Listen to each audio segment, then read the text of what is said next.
Satu saat Indonesia akan kehilangan yang namanya lobster karena bibitnya semuanya diambil.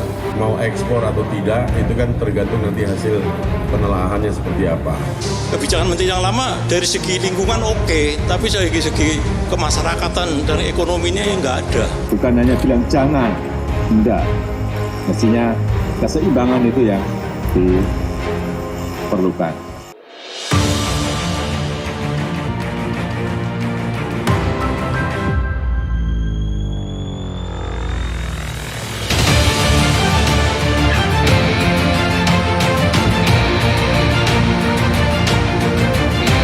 Menteri Kelautan dan Perikanan Republik Indonesia kembali mengizinkan ekspor benih lobster.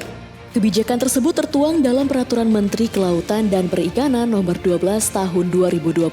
Kebijakan yang dikeluarkan Menteri Kelautan dan Perikanan Edi Prabowo ini bertolak belakang dengan kebijakan Peraturan Menteri Kelautan dan Perikanan Nomor 56 Tahun 2016 tentang larangan penangkapan dan atau pengeluaran lobster, kepiting, dan rajungan dari Indonesia pada masa Menteri Susi Pujiastuti. Buntut dari kebijakan ini pun mulai menuai polemik dari sejumlah kalangan. Meski demikian, Menteri Edi tetap melanjutkan kebijakan tersebut dengan alasan keputusan melegalkan ekspor bibit lobster bertujuan untuk menyejahterakan kehidupan nelayan. Selain itu, Menteri Edi juga meminta agar polemik ekspor benih lobster tidak dilihat hanya dari satu sisi. Sebab kebijakannya tersebut juga untuk menyelesaikan sejumlah masalah yang ada sekarang ini.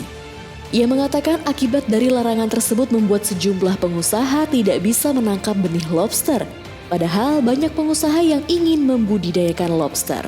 Selain itu, ia juga beralasan bahwa budidaya lobster harus dilakukan sebab tingkat kelangsungan hidup benih lobster hingga dewasa di alam terbuka hanya mencapai 1%. Namun alasan tersebut masih diragukan oleh sejumlah pihak.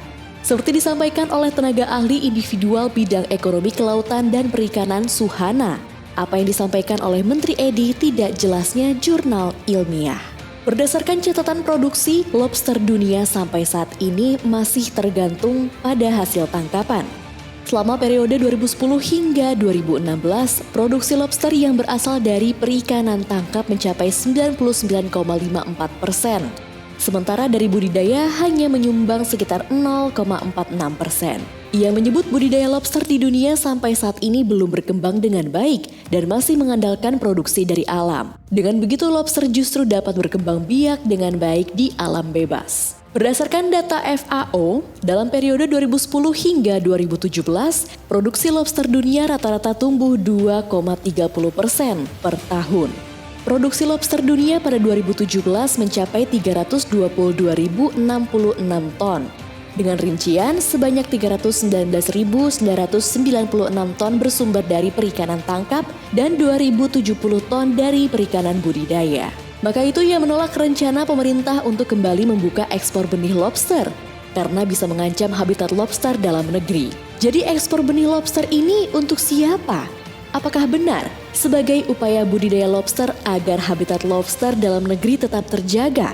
Atau ada kepentingan bisnis yang ingin mendapatkan keuntungan besar tapi akan mengancam habitat lobster di Indonesia?